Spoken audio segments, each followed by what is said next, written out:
friends, welcome to Ranjani's Kitchen. அன்னைக்கு Sunday biryani cook பண்ணலான்னு plan பண்ணியிருந்தேன். கொஞ்சம் எக்ஸ்ட்ராவாக குக் பண்ணி செக்யூரிட்டி ஃபேமிலிஸ்க்கும் கொடுக்கலான்னு சொல்லி பிளான் பண்ணியிருந்தேன். எங்கள் apartment security family husband and wife 2 பேர் இருக்கிறாங்க. பக்கத்து அப்பார்ட்மெண்ட் செக்யூரிட்டி ஒருத்தங்க இருக்காங்க. அப்புறம் எங்கள் ஸ்ட்ரீட்டில் அயர்ன் பண்ணுற அண்ணா ஒருத்தங்க இருக்கிறாங்க. இவங்க எல்லாருக்கும் கொஞ்சம் சேர்த்து குக் பண்ணலான்னு பிளான் பண்ணியிருந்தேன். இது கூடவே சண்டே அன்னைக்கு இன்னும் கொஞ்சம் வேலைகளும் இருந்துச்சு. எல்லாத்தையும் இந்த விலாகில் பார்க்கலாம். காலையில் செடிகளுக்கெல்லாம் தண்ணி ஊற்றிட்டு ஆடையெல்லாம் கொஞ்சம் சேர்த்து வச்சுருந்தேன். அது எல்லாத்தையும் அப்படியே காற்று வாங்கிட்டு மொட்டை மாடியிலேயே வந்துட்டு குழந்தைங்களோட உட்காந்து கடைஞ்சி வெண்ணெய் எடுத்தாச்சு. மத்தியானம் பிரியாணின்றதுனால காலையில் பிரேக்ஃபாஸ்ட்டு சிம்பிளாக பண்ணியாச்சு. சிகப்பரிசி மாவில் புட்டு பண்ணியிருந்தேன். புட்டு கூட வாழைப்பழம், அப்புறம் கொஞ்சம் டேட்ஸு, இனிப்புக்காக தேன் சேர்த்து சாப்பிட்டாச்சு. பிரியாணி வெளியிலே கொடுக்க போகிறேன்றதுனால காரமாக தான் பண்ண போகிறேன். அதனால் குழந்தைங்க சாப்பிட மாட்டாங்க. அவங்களுக்கு தனியாக மட்டனில் லிவர் வாங்கியிருந்தேன், ஈரல் வாங்கியிருந்தேன். அதை ஒரு செமி கிரேவி மாதிரி பண்ண போகிறேன்.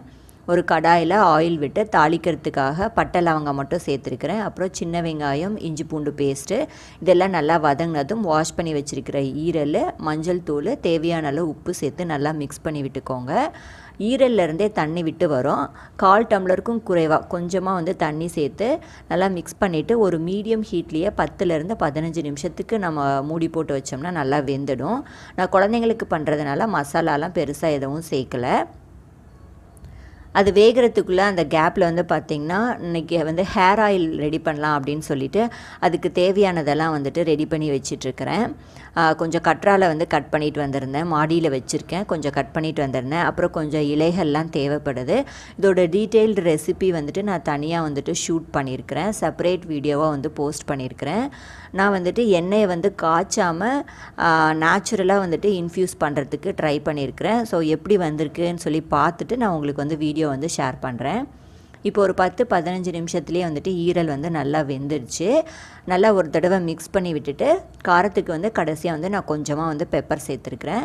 குழந்தைங்க காரம் அதிகமாக சாப்பிட மாட்டாங்க. அதனால் நான் கம்மியாக தான் சேர்த்துருக்குறேன். கொஞ்சமாக மல்லித்தலை தூவி நல்லா மிக்ஸ் பண்ணிவிட்டு அடுப்பை ஆஃப் பண்ணிட்டா ஈரல் ரோஸ்ட் ரெடி. இது சாதத்தோடையும் மிக்ஸ் பண்ணி சாப்பிட்லாம். அப்புறம் தயிர் இருக்குது, இல்லைனா குழந்தைங்க தயிர் சாப்பிட்டுட்டு இந்த ஈரல் தொட்டுக்குவாங்க. இப்போது பிரியாணி பண்ணுறதுக்கு ஒரு அகலமான பாத்திரம் வச்சுருக்கேன். 100 ml அளவுக்கு கடலெண்ணெய் சேர்த்துருக்கிறேன். 1 டேபிள் ஸ்பூன் நெய் சேர்த்துருக்கிறேன். தாளிக்கிறதுக்கு ஹோல் கரம் மசாலா சேர்த்துருக்கிறேன். பட்டை, கிராம்பு, ஏலக்காய், அன்னாசிப்பூ, கல்பாசி, அப்புறம் பிரியாணி இலை இதெல்லாம் சேர்த்துட்டு ஒரு 3 பெரிய வெங்காயம், நல்ல பெரிய சைஸ் வெங்காயம், சின்ன சைஸ் வெங்காயம்னா 4 எடுத்துக்கோங்க, சேர்த்துட்டு வெங்காயம் நல்லா வதங்கணும், பொன்னிறமாக வதங்கணும். நான் 1 கிலோ சிக்கன் வாங்கியிருக்கிறேன். 1 கிலோ அரிசி நான் சேர்க்க போகிறேன். இந்த அளவுக்கு நல்லா பொன்னிறமாக வெங்காயம் வதங்கி வரணும். 2 டேபிள் ஸ்பூன் அளவுக்கு மிளகாய்த்தூள் சேர்த்துருக்கிறேன். ஒரு 2 பச்சை மிளகாய், 2-3 பச்சை மிளகாய் சேர்த்துருக்கிறேன். ஒரு கை அளவுக்கு மல்லி, புதினா சேர்த்துருக்கிறேன். இது எல்லாத்தையும் நல்லா மிக்ஸ் பண்ணிவிட்டு 4 டேபிள் ஸ்பூன் அளவுக்கு இஞ்சி பூண்டு பேஸ்ட் சேர்த்துருக்கிறேன். நம்ம பிரியாணிக்கு டேஸ்ட் கொடுக்குறதே இஞ்சி பூண்டு பேஸ்ட்டு, நல்லா வெங்காயம் வதங்குறது, அப்புறம் தக்காளி, அவ்வளோதான். ஸோ இஞ்சி பூண்டு பேஸ்ட் நல்லா வதங்கினதும் 3 தக்காளி சேர்த்துருக்கிறேன். கொஞ்சம் பெரிய சைஸ் தக்காளியாக 3 தக்காளி சேர்த்துருக்கிறேன். தக்காளி நல்லா மசிஞ்சு வரணும். அதனால் மூடி போட்டு சிம்மில் வச்சுக்கோங்க. அப்பப்போ ஓப்பன் பண்ணி மிக்ஸ் பண்ணி விட்டுக்கோங்க, இல்லைனா அடி பிடிச்சிரும். நல்லா பழுத்த தக்காளியாக எடுத்துக்கோங்க. தக்காளி நல்லா வதங்கினதும் ஒரு 3 டேபிள் ஸ்பூன் அளவுக்கு தயிர் சேர்த்துருக்கிறேன். தயிர் சேர்த்துட்டு நல்லா ஒரு தடவை மிக்ஸ் பண்ணி விட்டுக்கோங்க. தேவையான அளவு உப்பு சேர்த்துக்கோங்க. நான் கல்லுப்பு சேர்த்துருக்கிறேன். ஃபஸ்ட்டு சேர்த்துட்டு அப்புறம் கடைசியாக நம்ம செக் பண்ணி பார்த்துக்கணும் கரெக்டாக இருக்கான்னு சொல்லிவிட்டு. அப்போ நான் சொல்கிறேன். இப்போ நல்லா மிக்ஸ் பண்ணிவிட்டு வாஷ் பண்ணி வச்சுருக்கிற சிக்கன், 1 கிலோ சிக்கன் எடுத்துருக்கிறேன். அந்த மசாலாவோட நல்லா ஒரு தடவை மிக்ஸ் பண்ணி விட்டுட்டு மீடியம் ஹீட்லேயே மூடி போட்டு வச்சுருங்க. சிக்கன்லேருந்தே தண்ணி விட்டு கொஞ்சம் நேரம் வேகட்டும். ஒரு 5 மினிட்ஸ், ரொம்ப நேரம் நம்ம வைக்க தேவையில்ல. ஒரு 5 மினிட்ஸ் மீடியம் ஹீட்டில் மூடி போட்டு வச்சா சிக்கன்லேருந்தே நல்லா தண்ணி விட்டு வரும். இப்போ பாருங்கள், நல்லா தெரியும். இப்போ ஒரு தடவை நல்லா கலந்து விட்டுட்டு தண்ணி சேர்த்துக்கலாம். நான் எடுத்த அரிசி 5 டம்ளர் இருந்தது. 5 டம்ளருக்கு 10 டம்ளர் தண்ணி தேவை. நான் 9 டம்ளர் தண்ணி சேர்த்துருக்கிறேன். ஏன்னா சிக்கன்லேருந்தே கொஞ்சம் தண்ணி விட்டு வரும், அப்புறம் தயிரில் தண்ணி வரும், கடைசியாக நம்ம லெமன் சேர்க்க போகிறோம், அதெல்லாம் ஒரு டம்ளர் கணக்காயிடும். ஸோ 5 டம்ளர் அரிசிக்கு 9 டம்ளர் தண்ணி நான் சேர்த்துருக்கேன். சேர்த்துட்டு நல்லா மிக்ஸ் பண்ணிவிட்டு உப்பு கரெக்டாக இருக்கான்னு சொல்லி பார்த்துட்டு பத்தலைன்னா கொஞ்சம் சேர்த்துக்கோங்க. மூடி போட்டு கொதி வரணும்.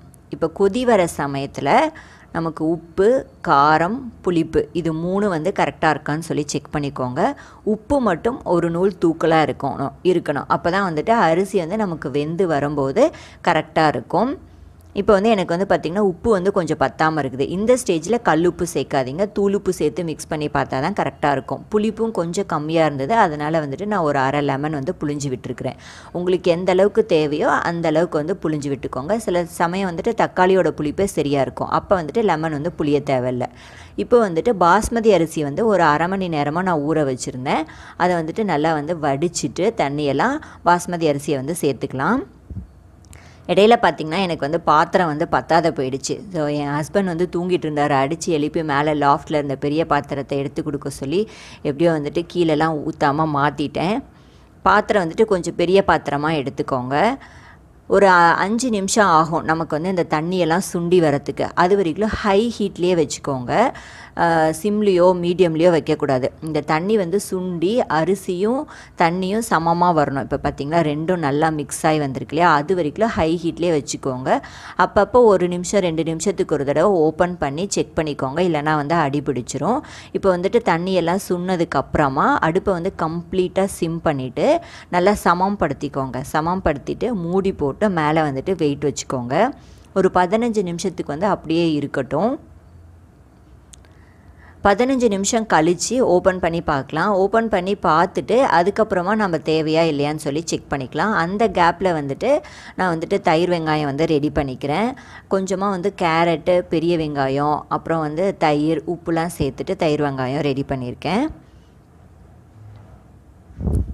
நம்ம வெள்ளரிக்காய் இருந்துச்சுன்னா அது கூட வந்து சேர்த்துக்கலாம். இப்போ வெயில் காலமாக இருக்கு இல்லையா, வெள்ளரிக்காவும் சேர்த்தா நல்லா குளிர்ச்சி.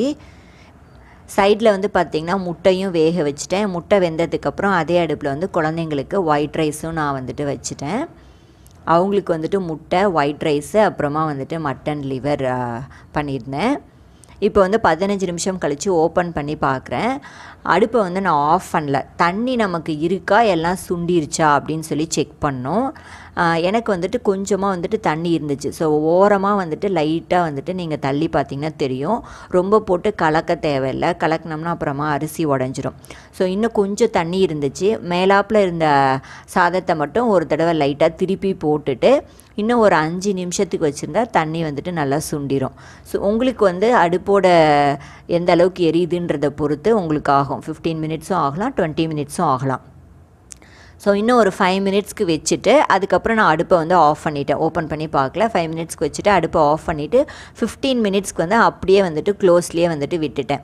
நம்ம வந்துட்டு அந்த மேலே இருக்கிற பிளேட்டை வந்து திறக்கும் போது நல்லா வந்து டக்குன்னு இழுத்து உடனே வெளியில் எடுத்து திருப்பிடணும். இல்லைன்னா மேலே இருக்கிற அந்த தண்ணிலாம் இருக்குது பார்த்திங்களா, வேப்பராய் வந்திருக்கும் இல்லையா, அதெல்லாம் பிரியாணியில் வந்துட்டு விழுந்துடும். அதனால் வந்துட்டு பார்த்து வந்துட்டு நம்ம டக்குன்னு பிளேட்டை எடுத்து அந்த தண்ணியை வந்து வெளியேற்றிடணும், இல்லைன்னா பிரியாணிக்குள்ளே விழுந்துடும்.